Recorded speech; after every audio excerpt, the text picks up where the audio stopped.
எல்லோருக்கும் வணக்கம். நம்மளோட வியூவர்ஸ் ஒருத்தர் வந்து static method, static variable, static கிளாஸை பற்றி ஒரு வீடியோ கேட்டிருந்தாரு. ஸோ நம்ம வந்து ஒரு வீடியோ மேக் பண்ணியிருப்போம். வாங்க வீடியோக்குள்ளே போகலாம். நான் இப்போ என்ன பண்ணியிருக்கேன்னு பார்த்தீங்கன்னா, ஒரு எம்டி கன்சோல் அப்ளிகேஷன் கிரியேட் பண்ணியிருக்கேன். அந்த கன்சோல் அப்ளிகேஷனில் வந்து employee.cs ஒரு கிளாஸ் ஃபைல் கிரியேட் பண்ணியிருக்கேன். அந்த கிளாஸ் ஃபைலில் வந்து ஆல்ரெடி 2 மெத்தட், அதாவது வந்து எம்ப்ளாயி ஆட் பண்ணுற மாதிரி ஒரு மெத்தட், எம்ப்ளாயை ஃபெச் பண்ணுற மாதிரி ஒரு மெத்தட். அதில் எந்த லாஜிக்கும் கிடையாது. ஜஸ்ட் வந்து சிம்பிளாக வந்து ஒரு 2 மெத்தட் கிரியேட் பண்ணியிருக்கேன். இப்போ நம்ம ஃபஸ்ட்டு என்ன பார்க்க போகிறோம் அப்படின்னு சொல்லி பார்த்தீங்கன்னா, ஸ்டாட்டிக் மெத்தட்னா என்னன்னு சொல்லிட்டு பார்க்கலாம். ஃபஸ்ட்டு ஒரு மெத்தடை வந்து ஸ்டாட்டிக் மெத்தடாக எப்படி மாற்றலாம் அப்படின்னு சொல்லி பார்த்தீங்கன்னா, இந்த மெத்தட் நேம் இருக்குது பார்த்தீங்களா, இதுக்கு முன்னாடி வந்து இங்கே நம்ம வந்து ஸ்டாட்டிக் அப்படின்னு சொல்லிட்டு ஆட் பண்ணணும். இப்படி ஆட் பண்ணால் இப்போ இந்த மெத்தட் வந்து ஸ்டாட்டிக் மெத்தட், இந்த மெத்தட் வந்து நார்மல் மெத்தட். இப்படி தான் நம்ம வந்து ஒரு மெத்தடை வந்து ஸ்டாட்டிக் மெத்தடாக மாற்றணும். ஓகேங்களா? இப்போது ஆக்சுவலாக ஸ்டாட்டிக் மெத்தட்னா என்ன அப்படின்னு சொல்லி பார்த்தீங்கன்னா, இந்த ஸ்டாட்டிக் மெத்தட் வந்து இந்த எம்ப்ளாயி கிளாஸுக்கு சொந்தம். ஓகேங்களா? இந்த நார்மல் மெத்தட் வந்து இந்த எம்ப்ளாயியோட ஆப்ஜெக்ட், அதாவது இன்ஸ்டன்ஸுக்கு சொந்தம் அப்படின்னு சொல்லுவாங்க. ஸோ எப்படின்னு சொல்லிட்டு ஒரு எக்ஸாம்பிள் பார்ப்போம். இப்போ பார்த்தீங்கன்னா, இங்கே நம்மளுக்கு எம்ப்ளாயி கிளாஸ் இருக்குது. நான் என்ன பண்ணுறேன்னு பார்த்தீங்கன்னா, எம்ப்ளாயி கிளாஸுக்கு வந்து ஒரு ஆப்ஜெக்ட் கிரியேட் பண்ணுறேன். ஓகேங்களா? இப்போ நான் என்ன சொன்னேன் உங்களுக்கு, ஸ்டாட்டிக் மெத்தட் வந்து எம்ப்ளாயியோட இந்த கிளாஸுக்கு சொந்தம். இந்த நார்மல் மெத்தட் வந்து எம்ப்ளாயியோட ஆப்ஜெக்ட், அதாவது இன்ஸ்டன்ஸுக்கு சொந்தம் அப்படின்னு சொன்னேன். இப்போ நான் வந்து எம்ப்ளாயியோட ஆப்ஜெக்ட் எடுக்கிறேன். எடுத்துட்டு டாட் நினைக்கிறேன். இப்போ பார்த்தீங்கன்னா நம்மளுக்கு வந்து ஃபெச் எம்ப்ளாயி மட்டும் தான் ஷோ ஆகுது. அதாவது இது வந்து நார்மல் மெத்தட் மட்டும் ஷோ ஆகுது. இங்கே நம்மளுக்கு வந்து அகைன் நான் வச்சு காமிக்கிறேன். இங்கே பார்த்தீங்கன்னா எனக்கு அந்த ஸ்டாட்டிக் மெத்தடே ஷோவே ஆகலை. நான் சப்போஸ் ஷோ ஆகலை, நான் அகைன் அதை வந்து வாண்டடாக போட்டு பார்க்குறேன் வருதான்னு சொல்லி. பார்த்தீங்கன்னா நம்மளுக்கு வந்து இங்கே எரர் நம்மளுக்கு த்ரோ பண்ணுது. என்ன எரர்னு பார்த்தீங்கன்னா நம்மளுக்கு ஓகே, நேம் நம்ம பாஸ் பண்ணி பார்ப்போம். எக்ஸாம்பிளுக்கு டெஸ்ட் அண்ட் தென் வந்து ஏஜ் வந்து 21. ஸோ நான் அதையும் பாஸ் பண்ணிட்டேன். இப்போ நமக்கு எரர் த்ரோ பண்ணுறது என்னன்னு பார்த்தீங்கன்னா, cannot be accessed with an instance reference. So வந்து இன்ஸ்டன்ஸ் ரெஃபரன்ஸை வச்சு அந்த மெத்தடை வந்து நம்மளால் வந்து ஆக்சஸ் பண்ண முடியாதுன்னு சொல்லுது. ஏன்னா இது வந்து ஸ்டாட்டிக் மெத்தட். ஸோ இந்த ஸ்டாட்டிக் மெத்தட் அப்போ எப்படி நம்ம கால் பண்ணலாம் அப்படின்னு சொல்லி பார்த்தீங்கன்னா, இந்த கிளாஸ் நேம் இருக்குது பார்த்தீங்களா, அந்த கிளாஸ் நேமே போட்டு டாட் வச்சு நம்ம வந்து பார்த்தீங்கன்னா இப்போ ஆட் எம்ப்ளாயி வரும். ஸோ அந்த ஆட் எம்ப்ளாயி வந்து நம்ம அப்படியே கால் பண்ணிக்கலாம். இதனால தான் நான் சொன்னேன், ஸ்டாட்டிக் மெத்தட் வந்து அந்த கிளாஸுக்கு சொந்தம், நார்மல் மெத்தட் வந்து அந்த கிளாஸோட ஆப்ஜெக்ட்டுக்கு சொந்தம் அப்படின்னு சொல்லிட்டு. ஸோ இந்த ஸ்டாட்டிக் மெத்தடை வந்து எங்கே அதிகமாக யூஸ் பண்ணுவாங்க அப்படின்னு சொல்லி பார்த்தீங்கன்னா, இந்த மாதிரி காமன் ஃபங்க்ஷன்ஸ் இருக்குது பார்த்தீங்களா, த்ரூ அவுட் அப்ளிகேஷன் நம்மளுக்கு வந்து காமன் ஃபங்க்ஷன்ஸாக இருக்கும். ஃபார் எக்ஸாம்பிள் வந்து ஏதாவது மேத்தமெட்டிக்கல் கால்குலேஷன்ஸ், நம்ம பிஸ்னஸ் லாஜிக் ஏற்ற மாதிரி ஏதாவது கால்குலேஷன்ஸ், அப்படி இல்லைன்னா வந்து நம்ம ஒரு டேட் ஃபார்மேட் பண்ணுறோம். ஃபார் எக்ஸாம்பிள் நம்ம ஒரு டேட் வந்து ஒரு ஒரு ஃபார்மேட்டில் கொடுக்குறோம். அந்த ஃபார்மேட்லேருந்து இன்னொரு ஃபார்மேட்டுக்கு மாற்ற போகிறோம். ஸோ இந்த மாதிரி வந்து ஒரு common functions through out the application வந்து அந்த லாஜிக் வந்து எதையுமே டிபெண்ட் பண்ணாமல் இருக்குது அப்படின்னா வந்து அந்த மாதிரி இடத்துல வந்து நம்ம ஸ்டாட்டிக் மெத்தட் வந்து அதிகமாக யூஸ் பண்ணலாம். ஸோ அப்புறம் பார்த்தீங்கன்னா நம்ம ஸ்டாட்டிக் மெத்தடுக்கு வந்து நம்ம ஆப்ஜெக்ட் கிரியேட் பண்ணணும்னு அவசியம் இல்லை. அண்ட் தென் வந்து இந்த நார்மல் இன்ஸ்டன்ஸை வச்சு கால் பண்ணுற மெத்தடை விட இந்த ஸ்டாட்டிக் மெத்தட் வந்து ஸ்லைட்டாக ஒரு பெட்டர் பர்ஃபார்மன்ஸ் வந்து கொஞ்சம் அதிகமாக இருக்குது. ஐ மீன் ரொம்ப மைன்யூட்டாக கம்பேர் பண்ண சொல்ல கொஞ்சம் அதிகமாக இருக்குது அப்படின்னு சொல்கிறாங்க. ரொம்ப பெரிய டிஃப்ரென்ஸ் தான் இல்லை, ரொம்ப ரொம்ப மைன்யூட்டாக பார்த்தீங்கன்னா வந்து இந்த ஸ்டாட்டிக் மெத்தட் வந்து கொஞ்சம் பர்ஃபார்மன்ஸ் அதிகமாக இருக்குது அப்படின்னு சொல்கிறாங்க. அதுக்கப்புறம் இது எங்கே மேஜராக யூஸ் பண்ணுறாங்க அப்படின்னு சொல்லி பார்த்தீங்கன்னா வந்து இந்த சிங்கிள்டன் சொல்லிட்டு டிசைன் பேட்டர்ன் இருக்குது பார்த்தீங்களா, ஸோ அந்த இடத்துல வந்து இந்த ஸ்டாட்டிக் மெத்தடை வந்து யூஸ் பண்ணுவாங்க. ஸோ அதை பற்றி தெரிஞ்சுக்கணும்னா சொல்லுங்கள், தனியாக நம்ம வீடியோ போடலாம்.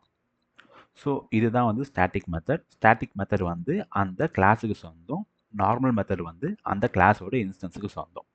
இப்போ நம்ம நெக்ஸ்ட்டு வந்து ஸ்டாட்டிக் கிளாஸ் பற்றி பார்க்கலாம். இப்போ ஸ்டாட்டிக் மெத்தட் மாதிரி தான் வந்து ஒரு கிளாஸை வந்து ஸ்டாட்டிக் கிளாஸாக மாற்றணும்னா நம்ம என்ன பண்ணணும் பார்த்தீங்கன்னா, அந்த கிளாஸுக்கு முன்னாடி ஜஸ்ட்டு வந்து ஸ்டாட்டிக்னு சொல்லிட்டு ஒரு கீவேர்டை மாற்றணும், கீவேர்டை போடணும். ஸோ நம்ம அந்த கீவேர்டை ஆட் பண்ணிட்டோம்னா இந்த கிளாஸ் வந்து நார்மல் கிளாஸ்லேருந்து ஸ்டாட்டிக் கிளாஸாக மாறிடும். இப்போ பார்த்தீங்களா, நம்ம இந்த கிளாஸை வந்து ஸ்டாட்டிக்னு மாற்றின உடனே நம்மளுக்கு வந்து இங்கே எரர் நம்மளுக்கு த்ரோ பண்ணுது. என்னென்னு பார்த்தீங்கன்னா, cannot declare instance member in a static class. So இது வந்து ஆப்ஜெக்ட்டுக்கு சொந்தமானது. ஸோ ஒரு ஆப்ஜெக்ட்டுக்கு சொந்தமானதை வந்து நீ வந்து ஸ்டாட்டிக் கிளாஸில் போடக்கூடாது அப்படின்னு சொல்லுது. அப்படி என்னென்னு பார்த்தீங்கன்னா, ஸ்டாட்டிக் கிளாஸை பொறுத்த வரைக்கும் ஸ்டாட்டிக் கிளாஸில் வந்து ஸ்டாட்டிக் மெத்தட் இருக்கலாம், அது இல்லைன்னா வந்து ஸ்டாட்டிக் வேரியபிள் இருக்கலாம். ஃபார் எக்ஸாம்பிள் இந்த மாதிரி வந்து ஸ்டாட்டிக் இன்ட் கவுண்ட் சம்திங் இந்த மாதிரி வந்து ஒரு ஸ்டாட்டிக் வேரியபிள் இருக்கலாம், அப்படி இல்லைனா ஸ்டாட்டிக் மெத்தட் இருக்கலாம். இந்த மாதிரி வந்து ஒரு நார்மல் மெத்தட், அதாவது இன்ஸ்டன்ஸை டிபெண்ட் பண்ணி இருக்க மெத்தட் வந்து இருக்கக்கூடாது அப்படின்னு சொல்கிறாங்க. ஸோ இப்போ நம்மளுக்கு ஒரு டவுட் வரும். ஒரு நார்மல் மெத்தடில் வந்து ஸ்டாட்டிக் மெத்தடும் யூஸ் பண்ணலாம், ஸ்டாட்டிக் வேரியபிளையும் யூஸ் பண்ணலாம், நார்மல் மெத்தடையும் யூஸ் பண்ணலாம், at the same time normal வேரியபிளையும் யூஸ் பண்ணலாம். அப்படி இருக்கும்போது எனக்கு எதுக்கு ஸ்டாட்டிக் மெத்தட் அப்படின்னு சொல்லிட்டு ஆப்வியஸாக நம்மளுக்கு ஒரு டவுட் வரும். ஏன்னா நான் ஸ்டாட்டிக் மெத்தடில் பண்ணுறது எல்லாத்தையும் வந்து நார்மல் மெத்தட்லேயே பண்ணலாம். அது மட்டும் இல்லாமல் அதில் வந்து எனக்கு அடிஷ்னல் ஃபங்க்ஷனாலிட்டிஸும் இருக்குது. நார்மல் மெத்தடையும் போட்டுக்கலாம், நார்மல் வேரியபிளையும் போட்டுக்கலாம். கரெக்டுங்களா? ஸோ ஏன் அப்போ ஸ்டாட்டிக் கிளாஸ் வந்துச்சுன்னு சொல்கிறதுக்காக ஒரு மெயின் 2 ரீசன் இருக்குது. என்னன்னு பார்த்தீங்கன்னா, ஃபஸ்ட்டு வந்து அந்த ஸ்டாட்டிக் கிளாஸ் நம்ம டிக்ளேர் பண்ணிட்டோம்னு வச்சுங்களேன், அந்த மெத்தடை வந்து நம்மளால் வந்து இன்ஹெரிட் பண்ண முடியாது. ஃபார் எக்ஸாம்பிள், இப்போ நான் இந்த மெத்தடில் ஸ்டாட்டிக் கிளாஸ்ன்னு போட்டுட்டேன்னா, இப்போ நம்மளால் வந்து இந்த வாய்ட் எம்ப்ளாயி நமக்கு தேவைப்படாது, ஐ மீன் யூஸ் பண்ண முடியாது. நான் கமெண்ட் பண்ணிடுறேன். ஸோ இப்போ இந்த மெத்தட் நான் ஸ்டாட்டிக் கிளாஸ்ன்னு போட்டேன். இப்போ நான் நெக்ஸ்ட்டு வந்து இன்னொரு கிளாஸ் கிரியேட் பண்ணுறேன். இப்போ எம்ப்ளாயியா இது வந்து ஃபார் எக்ஸாம்பிள் மேனேஜர் அப்படின்னு வச்சுட்டு, இந்த மேனேஜர்ன்ற கிளாஸுக்கு வந்து நான் வந்து இந்த எம்ப்ளாயியை வந்து பேரண்ட்டாக வைக்கிறேன். ஓகேங்களா? வச்சுட்டு இப்போ பார்த்தீங்கன்னா நமக்கு என்ன ஆகுதுன்னு பார்த்தீங்கன்னா, இங்கே பாருங்கள், cannot derive from a static class employee. அதாவது ஒரு ஸ்டாட்டிக் கிளாஸ்ல இருந்து நம்மளால் வந்து இன்னொரு கிளாஸை வந்து டெரைவ் பண்ண முடியாதுன்னு சொல்லுது. அதாவது இந்த மேனேஜர் வந்து இந்த எம்ப்ளாயி என்ற ஸ்டாட்டிக் கிளாஸுக்கு சைல்டாக ஆக்ட் ஆக மாட்டேன் அப்படின்னு சொல்லிட்டு சொல்லுது. ஸோ நான் இப்போ என்ன பண்ணுறேன்னு பார்த்தீங்கன்னா, இந்த ஸ்டாட்டிக்கை ரிமூவ் பண்ணுறேன். ரிமூவ் பண்ணால் நமக்கு அந்த எரர் பிரச்சனை சால்வ் ஆயிடுச்சு. ஸோ அதாவது இது வந்து ஒரு பேரண்ட்டாக ஆக்ட் ஆகலை. ஒரு ஸ்டாட்டிக் கிளாஸ் வந்து ஒரு பேரண்ட்டாக ஆக்ட் ஆகலை. ஸோ நான் இப்போ என்ன ட்ரை பண்ணுறேன்னு பார்த்தீங்கன்னா, சைல்டாக ட்ரை பண்ணுறேன். இப்போ இந்த எம்ப்ளாயி மேனேஜரை வந்து ஸ்டாட்டிக்காக மாற்றுறேன். அதாவது சைல்டை ஸ்டாட்டிக்காக மாற்றிட்டு பேரண்ட்டை வந்து நார்மலாக வைக்கிறேன். அப்போ பார்த்தாலும் நம்மளுக்கு என்ன ஆகுதுன்னு பார்த்தீங்கன்னா வந்து அகைன் சேம் எரர் நம்மளுக்கு த்ரோ பண்ணுது. சேம் எரர் இன் சென்ஸ் இங்கே பார்த்தீங்கன்னா manager cannot derive from a type employee. Static classes must derive from the object. So அதனால் வந்து ஒரு ஸ்டாட்டிக் கிளாஸ் நம்ம போட்டோம்னா அந்த ஸ்டாட்டிக் கிளாஸை வந்து நம்மளால் பேரண்ட்டாகவும் வைக்க முடியாது, சைல்டாக வைக்க முடியாது, இன்ஹெரிட்டன்ஸை யூஸ் பண்ண முடியாது. இது வந்து ஃபஸ்ட்டு பாயிண்ட். நெக்ஸ்ட் இதோட மேஜர் யூஸ் எங்கன்னு சொல்லிட்டு பார்த்தீங்கன்னா வந்து இங்கே எக்ஸ்டென்ஷன் மெத்தட்னு ஒரு மெத்தட் சொல்லுவாங்க. நான் ஆல்ரெடி வந்து தனியாக ஒரு வீடியோவே போட்டிருக்கேன். நீங்கள் அந்த வீடியோ பார்க்கலன்னா நான் கமெண்டில் லிங்க் கொடுக்குறேன், நீங்கள் அந்த வீடியோவை செக் பண்ணி பாருங்கள். ஸோ எக்ஸ்டென்ஷன் மெத்தட் என்னென்னு பார்த்தீங்கன்னா வந்து ஆல்ரெடி இருக்க எக்ஸிஸ்டிங் டைப் கூட வந்து எக்ஸ்ட்ராவாக நம்ம வந்து ஒரு ஃபங்க்ஷனாலிட்டியை ஆட் பண்ணுறது. ஓகேங்களா? அதுக்கு என்ன பண்ணணும்னு பார்த்தீங்கன்னா, கண்டிப்பாக வந்து அந்த கிளாஸ் ஸ்டாட்டிக்காகவும் அந்த மெத்தட் ஸ்டாட்டிக் மெத்தடாகவும் இருக்கணும். ஸோ இந்த எக்ஸ்டென்ஷன் மெத்தடில் தான் வந்து இந்த ஸ்டாட்டிக் கிளாஸை வந்து அதிகமாக யூஸ் பண்ணுறாங்க. அதுக்கப்புறம் நெக்ஸ்ட் பாயிண்ட் என்னென்னு பார்த்தீங்கன்னா வந்து ஸ்டாட்டிக் கிளாஸ்க்கு நம்மளால் வந்து ஆப்ஜெக்ட் கிரியேட் பண்ண முடியாது. ஃபார் எக்ஸாம்பிள் நான் இந்த எம்ப்ளாயி கிளாஸை வந்து ஸ்டாட்டிக் கிளாஸாக மாற்றிடுறேன். மாற்றிட்டு இப்போ நான் என்ன பண்ணுறேன்னு பார்த்தீங்கன்னா, இந்த program.csல வந்து எம்ப்ளாயி கிளாஸுக்கு இங்கே பாருங்கள் ஆல்ரெடி ஆப்ஜெக்ட் நம்ம கிரியேட் பண்ணியிருக்கோம். இப்போ பார்த்தீங்கன்னா cannot create a instance of the static class employee. So நான் என்ன சொல்ல வருதுன்னு பார்த்தீங்கன்னா ஒரு ஸ்டாட்டிக் கிளாஸ்க்கு வந்து நம்மளால் வந்து ஆப்ஜெக்ட் கிரியேட் பண்ண முடியாது. ஏன்னு சொல்லி பார்த்தீங்கன்னா சிஎல்ஆர்னு ஒன்று இருக்குது. சிஎல்ஆர் பார்த்தீங்கன்னா என்ன பண்ணணும்னு பார்த்தீங்கன்னா இந்த மாதிரி நார்மல் கிளாஸுக்கு வந்து ரன் டைமில், அதாவது நம்ம எப்போ வந்து இந்த நியூன்னு சொல்லிட்டு போடுறோமோ அப்போ தான் வந்து மெமரியை அலோகேட் பண்ணும். ஓகேங்களா? இது ஒரு இன்கேஸ் நம்ம ஸ்டாட்டிக்கு டிக்ளேர் பண்ணுறோன்னா நம்ம கம்பைல் பண்ணும்போதே கம்பைல் டைம்லேயே வந்து இந்த கிளாஸுக்கு வந்து என்ன மெமரியோ அந்த மெமரி அலோகேட் பண்ணிடும். ஸோ அதனால் நம்ம வந்து அகெயின் நம்ம வந்து நியூன்னு கீவேர்டு போட்டு வந்து மெமரி அலோகேட் பண்ணணும்னு சொல்லி அவசியம் இல்லை. அதனால தான் நம்மளால் வந்து ஸ்டாட்டிக் கிளாஸுக்கு வந்து ஆப்ஜெக்ட் கிரியேட் பண்ண முடியாது. ஸோ ஸ்டாட்டிக் கிளாஸ் பார்த்தீங்கன்னா வந்து நம்மளால் வந்து இன்ஹெரிட் பண்ண முடியாது. அதை வந்து ஒரு சைல்டாகவும் போட முடியாது, அண்ட் சேம் டைம் பேரண்ட்டாகவும் போட முடியாது. அதுக்கப்புறம் வந்து ஸ்டாட்டிக் கிளாஸை மேக்ஸிமம் எங்கே யூஸ் பண்ணுறாங்கன்னு பார்த்தீங்கன்னா வந்து எக்ஸ்டென்ஷன் மெத்தடில் யூஸ் பண்ணுறாங்க. அண்ட் நெக்ஸ்ட் பாயிண்ட் என்னென்னு பார்த்தீங்கன்னா வந்து ஸ்டாட்டிக் கிளாஸ்க்கு வந்து ஆப்ஜெக்ட் கிரியேட் பண்ண முடியாது. இது 3 தான் வந்து major difference from the normal class. Next என்னென்னு பார்த்தீங்கன்னா வந்து ஸ்டாட்டிக் வேரியபிள். ஸ்டாட்டிக் வேரியபிள் பற்றி நான் ஆல்ரெடி ஒரு வீடியோ போட்டிருக்கேன். நான் அதே எக்ஸாம்பிள் இங்கே அப்படியே யூஸ் பண்ணுறேன். ஸோ இப்போ நான் என்ன பண்ணுறேன்னு பார்த்தீங்கன்னா இந்த கிளாஸை வந்து நார்மல் கிளாஸாக மாற்றிக்கிறேன். மாற்றிட்டு நம்மளுக்கு ஆல்ரெடி வந்து இங்கே வந்து ஒரு ஸ்டாட்டிக் வேரியபிள் இருக்குது. ஓகேங்களா? ஸோ நான் இப்போ என்ன பண்ணுறேன்னு பார்த்தீங்கன்னா இந்த ஸ்டாட்டிக் வேரியபிள் இருக்குது. இப்போ எம்ப்ளாயின்ற இந்த program.csக்குள்ளே வந்துடுறேன். வந்துட்டு நான் அகெயின் வந்து இந்த ஃபெச் எம்ப்ளாயி எனேபிள் பண்ணிக்கிறேன். பண்ணிவிட்டு இந்த இடத்துல வந்து அதோட கவுண்ட்டை வந்து ப்ளஸ் பண்ணிக்கிறேன். ஓகேங்களா? ஸோ இப்போ நான் என்ன பண்ண போகிறேன்னு பார்த்தீங்கன்னா எம்ப்ளாயி கிளாஸ்க்கு ஆப்ஜெக்ட் கிரியேட் பண்ணிட்டேன். இங்கே ஃபெச் எம்ப்ளாயியும் கால் பண்ணிட்டேன். ஸோ இது ரெண்டு நமக்கு இப்போதைக்கு தேவையில்லை. இப்போ நான் ஒன் டைம் கால் பண்ணிட்டேன். ஸோ அகைன் நான் என்ன பண்ண போகிறேன்னு பார்த்தீங்கன்னா செகண்ட் டைம், தேர்ட் டைம். இது ஒரு ஆப்ஜெக்ட் எம்ப்ளாயி 2ன்ற ஆப்ஜெக்ட், இது எம்ப்ளாயி 3ன்ற ஆப்ஜெக்ட். இங்கே அகைன் எம்ப்ளாயி 2ன்னு மாற்றிக்கிறேன், இங்கே எம்ப்ளாயி 3ன்னு மாற்றிருக்கேன். ஸோ நான் இப்போ என்ன பண்ணியிருக்கேன்னு பார்த்தீங்கன்னா வந்து இந்த எம்ப்ளாயி கிளாஸுக்கு 3 ஆப்ஜெக்ட் க்ரியேட் பண்ணியிருக்கேன்.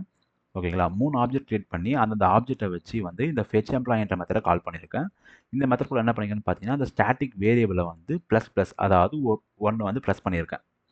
0ன்னு இருந்துச்சுன்னா 1ன்னு மாற்றிருக்கேன். ஸோ நான் இப்போ இதை ரன் பண்ணி காமிக்கிறேன், என்ன அவுட்புட் வருதுன்னு பார்ப்போம். ஸோ எம்ப்ளாயி ஃபெச், ஓகே, நம்ம ஸ்லைட்டாக மாற்றிப்போம். அதை இப்போ என்ன பண்ண போகிறோன்னு பார்த்தீங்கன்னா இந்த இடத்துல வந்து அந்த கவுண்ட்டை போட்டுட்டு நான் அகைன் ரன் பண்ணுறேன். இப்போ பார்த்தீங்கன்னா நம்மளுக்கு வந்து 1 2 3ன்னு வந்திருக்கு. ஸோ நான் இப்போ அகைன் என்ன பண்ண போகிறேன்னு பார்த்தீங்கன்னா இந்த ஸ்டாட்டிக் இருக்குது பார்த்தீங்களா, இந்த ஸ்டாட்டிக்கை ரிமூவ் பண்ணுறேன். ரிமூவ் பண்ணிட்டு நான் வேறு எதுவுமே மாற்றலை, மிச்சம் எல்லாம் சேமாக தான் இருக்குது. இப்போ நான் அகைன் போய் ரன் பண்ணுறேன். இப்போ பார்த்தீங்கன்னா நம்மளுக்கு வந்து 1 1 1 வந்திருக்கு. ஸோ நான் இப்போ என்ன சொல்ல வரேன்னு பார்த்தீங்கன்னா இப்போ நம்ம வந்து ஸ்டாட்டிக்குன்னு வேரியபிள் யூஸ் பண்ண சொல்ல நம்மளுக்கு 1 2 3ன்னு வந்துச்சு. நம்ம இந்த ஸ்டாட்டிக்குன்ற வேரியபிள் ரிமூவ் பண்ணிட்டோம். அப்போ என்ன வந்துச்சுன்னு பார்த்தீங்கன்னா 1 1 1 வருது. ஸோ இதில் என்ன நம்ம அண்டர்ஸ்டாண்ட் பண்ணணும்னு பார்த்தீங்கன்னா இப்போது நம்ம ஸ்டாட்டிக்ன்ற வேரியபிள் யூஸ் பண்ண சொல்ல இந்த 3 ஆப்ஜெக்ட் இருக்குது பார்த்தீங்களா, இந்த 3 ஆப்ஜெக்ட்லேயும் வந்து வேல்யூ வந்து ஷேர் ஆச்சு. அதாவது ஃபஸ்ட் டைம் வந்து இங்கே ரன் ஆக சொல்ல, அதாவது இந்த ஆப்ஜெக்ட் க்ரியேட் ஆகிட்டு இந்த ஆப்ஜெக்ட் இங்கே வரும்போது வேல்யூ வந்து 1ன்னு இருந்துச்சு. அப்புறம் செகண்ட் டைம் நான் இந்த ஆப்ஜெக்ட் க்ரியேட் பண்ணி இந்த மெத்தடை கால் பண்ணும்போது சேம் 1லேருந்து நம்மளுக்கு 2ன்னு மாறுச்சு. அப்போது நம்ம வேல்யூ குளோபலாக 2ன்னு இருந்துச்சு. அகைன் நான் அடுத்த ஆப்ஜெக்ட் க்ரியேட் பண்ணும்போது என்ன ஆச்சுன்னு பார்த்தீங்கன்னா 2லேருந்து 3 ஆச்சு. ஸோ இந்த ஆப்ஜெக்ட்டுக்குள்ளே அந்த வேல்யூவை ஷேர் பண்ணிக்கிச்சு. அதாவது ஸ்டாட்டிக் வேரியபிள்னால் வந்து இந்த மாதிரி வந்து மல்டிபிள் இன்ஸ்டன்ஸில் வந்து அந்த வேரியபிளை ஷேர் பண்ணிக்கும். இன்கேஸ் நம்ம ஸ்டாட்டிக் வேரியபிளாக இல்லாமல் நார்மல் வேரியபிளாக இருந்துச்சுன்னா என்ன ஆகும்னு பார்த்தீங்கன்னா வந்து இந்த மாதிரி மல்டிபிள் இன்ஸ்டன்ஸ் நம்ம க்ரியேட் பண்ணோம்னா வேரியபிள் அந்த வேல்யூவை வந்து ஷேர் பண்ணாது. இதுதான் வந்து major difference for the static variable. So இப்போ நம்ம வந்து ஜஸ்ட் சின்னதாக ஒரு ரீகேப் பண்ணிடுவோம். ஃபஸ்ட்டு ஸ்டாட்டிக் மெத்தட்னா வந்து அந்த மெத்தட் வந்து நான் வந்து கிளாஸுக்கு சொந்தம், இன்ஸ்டன்ஸுக்கு சொந்தம் இல்லை அப்படின்னு சொல்லிட்டு சொன்னேன். அதுக்கப்புறம் வந்து ஆப்ஜெக்டை வச்சு நம்ம மெத்தடை கால் பண்ணணும்னு அவசியம் கிடையாது. மேக்ஸிமம் வந்து அந்த காமன் ஃபங்க்ஷன்ஸ்க்கு யூஸ் பண்ணுவாங்க அப்படின்னு சொன்னேன். அதுக்கப்புறம் வந்து ஸ்லைட்லி பெட்டர் பர்ஃபார்மன்ஸ் வந்து கொஞ்சம் அதிகமாக, ரொம்ப மைன்யூட்டாக கம்பேர் பண்ண சொல்ல பார்த்தீங்கன்னா வந்து ஸ்டாட்டிக் மெத்தட் கொஞ்சம் அதிகமாக இருக்குது அப்படின்னு சொல்கிறாங்க. அதுக்கப்புறம் வந்து இந்த மாதிரி சிங்கிள்டன் டிசைன் பேட்டர்ன் இம்ப்ளிமெண்டேஷன் பண்ணும்போது வந்து யூஸ் பண்ணுறாங்க அப்படின்னு சொல்லிட்டு சொன்னால் ஸ்டாட்டிக் மெத்தட். அண்ட் தென் வந்து ஸ்டாட்டிக் கிளாஸ் பார்த்தீங்கன்னா வந்து எக்ஸ்டென்ஷன் மெத்தடாக அதிகமாக யூஸ் பண்ணுறாங்கன்னு சொன்னேன். அதுக்கப்புறம் வந்து அது இன்ஹெரிட்டன்ஸில் யூஸ் பண்ண முடியாது, பேரண்ட்டாகவும் யூஸ் பண்ண முடியாது, சைல்டாகவும் யூஸ் பண்ண முடியாதுன்னு சொன்னேன். அதுக்கப்புறம் நம்ம வந்து ஸ்டாட்டிக் கிளாஸுக்கு வந்து ஆப்ஜெக்ட் க்ரியேட் பண்ண முடியாது அப்படின்னு சொல்லிட்டு சொன்னேன்.